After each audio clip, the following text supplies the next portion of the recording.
Guys, thank God it's Friday. Thank God it's Friday.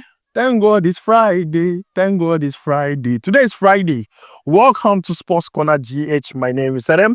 Today I have updates concerning Mohammed Kudus, Ayew, Antoine, Semenyo, and Inaki Williams live here. But before we jump into it, don't forget to like, subscribe, and also turn on notification. Most of you watch, you don't subscribe. Why? Please subscribe. My name is Adam. Let's jump into it and talk about this players. And I want to begin with Mohammed Kudus.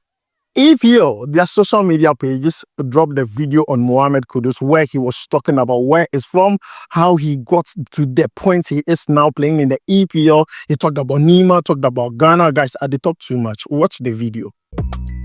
They say I'm quiet, but I don't think so. I grew up in Nima. It's a slum area, we call it like a ghetto, you know. You have to be very tough to sustain yourself in an environment like that. The love for the game is very big. It's literally a pitch with sound. So obviously your control, your touch, everything has to be on point to be able to play on surfaces like that. One of the biggest challenges was leaving home. It makes you be a man quickly because you have to be responsible and start taking care of yourself at a very young age. To start all the way from Nima and then leave home very early, it takes a lot of discipline and sacrifices to stick on that path and then not lose yourself. To becoming a Premier League player, it means a lot for me. But that also comes with responsibility on how I throw light on where I'm from, how I carry myself, and how I represent Ghana and Nima as a whole. My idea of greatness is using your God-given talent to have an impact on other people's lives and where you're coming from. So that's my definition of it. Guys, let me know what you think about the video down below in the comments. So for me, nobody they support Kudus past me. For Ghana here, nobody supports Kudus more than me. But then it's true that he's not having the best of seasons. I just believe that the way he ends the season is what we would all remember and all be talking about before the next season starts. Now we want him to come into the national team and perform for us. We have seen how he talks about Ghana, how he talks about his upbringing, how he talks about Nima.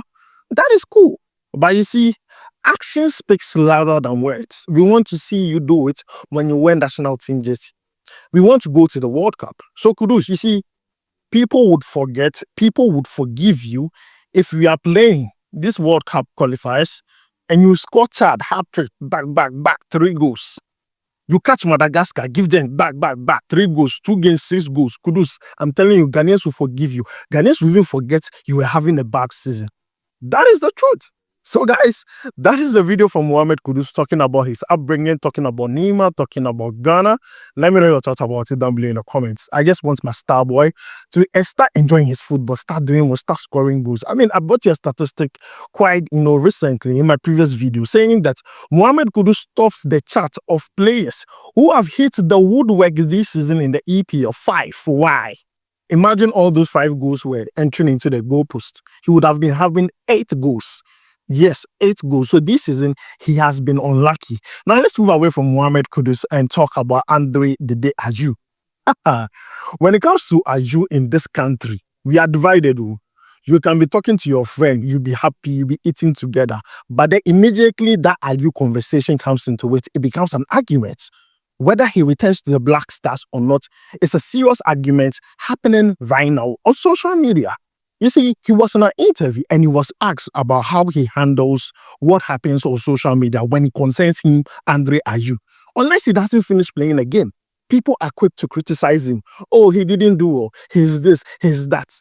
Ayew had this to say when he was asked about criticism on social media. Let's check it out together. And also, you'll see some people, they get insulted on social media, cyberbullying young players and all that. Yourself, you've handled it maturely. How do you tell young players who are addicted to their phones on how to deal with social media, bullying and all that? Well, it's a new generation. Like I said, I've been through, the hypes of social media to the maximum. And also to the to the lowest. So it's all about you focusing on your job, focusing on what you have to do. Sometimes try to understand where the criticism come from. that can sometimes help you when it's just nonsense talk, for whatever reason. You just have to push it away. But I think everything has its good and its bad side. But with my experience, I just feel that you need to stay focused, listen to what the coaches and the analysts and the staff has to tell you. That's where the real information, comes from. And also, yes, we play football for the people, for the supporters, so you always want to make the people happy, especially in our country, in our continent. We love the game so much that we want to make them happy today from here, and others are here. We are here to represent our country, but also the continent. That's so you always have to try and, keep a good image. It's difficult because we're all human beings and you can make mistakes, but I feel that, we have an easy way out. And today, if somebody's frustrated or someone will just write anything. But that's where we need to be strong and not, pay attention to that sort of thing and focus on your job, which is to play football and make your people and your family happy. Finally, Ahmed Hassan, that just come to your club. He described you as one of the legends of African football and an exemplary player. How does that make you feel when a teammate who is also in his 30s is saying that? Yeah, I think, it's great to hear these kind of things. He's also a player who has, quite some experience. He's moved around. He's got some trophies with Olympiacos. He's played good, and he's a good addition to us, a very good one. He's also an international player who plays for Egypt. It's not easy to be in the Egyptian national team. We hope to see him there, to see him back there soon. But, it shows that, all the work I've put in for the past 17, 18 years has been proven, has been shown. But I need to continue working hard because I love what I'm doing and I'm not ready to stop at the moment. So I need to keep working and being efficient on the field. Andre, I wish you all the very best. Thank you very much.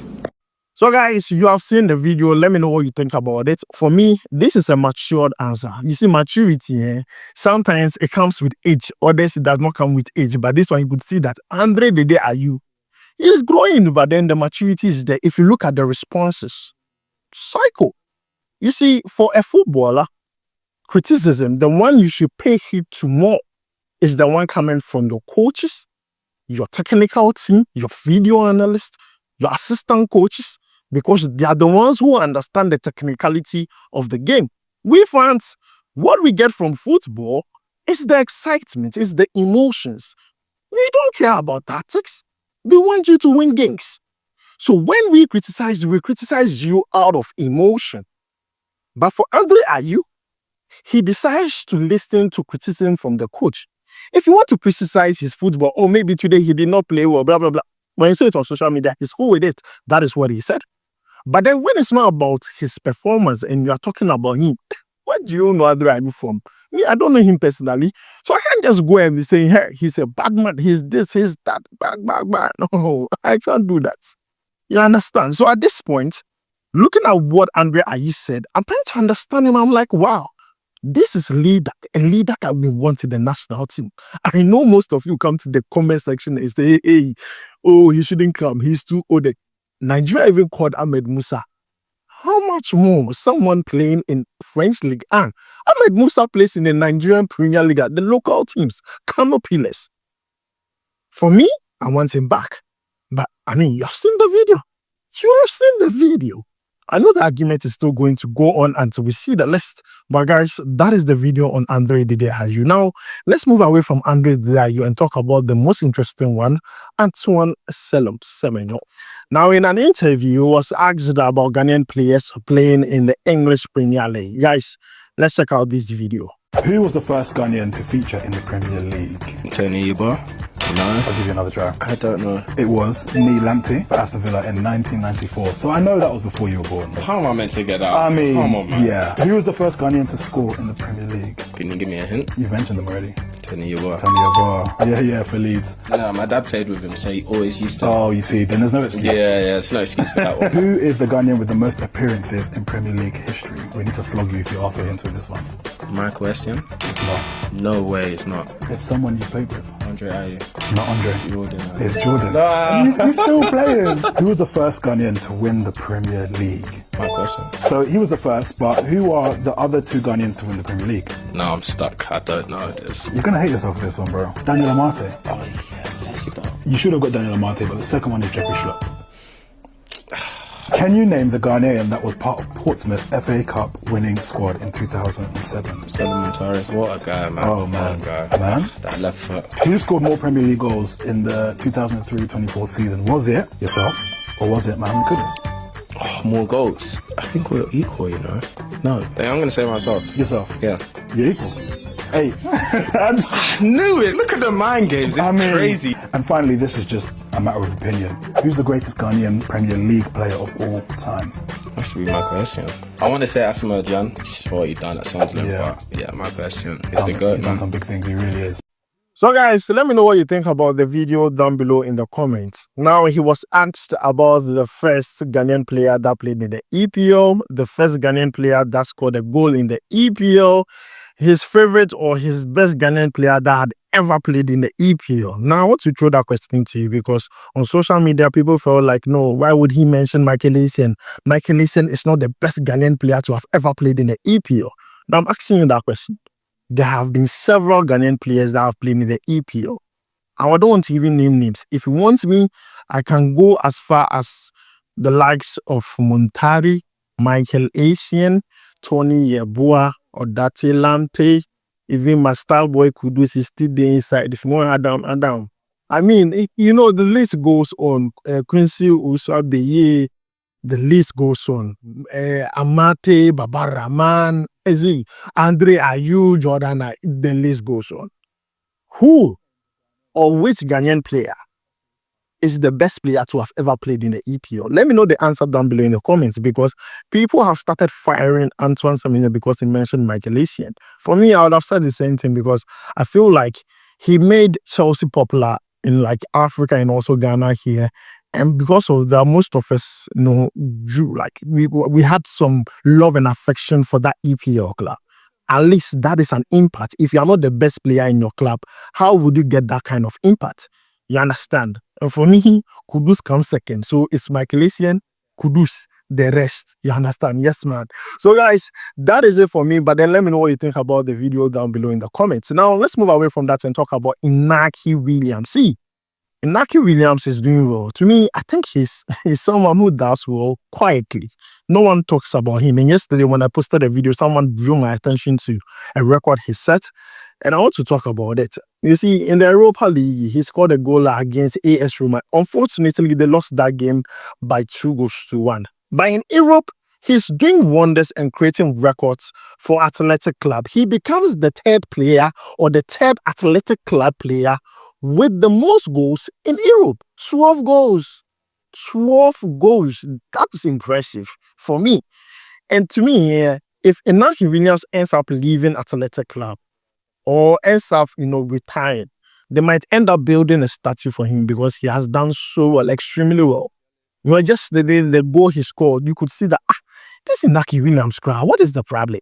You see, when you come to computer, you have something called Control-C. It is called copy.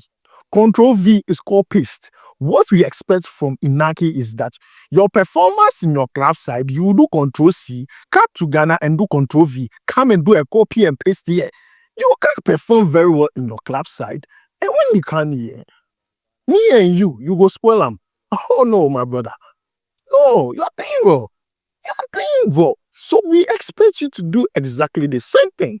Ever since he switched nationality, one goal. The day he scored, I'm telling you, every single Ghanaian was happy.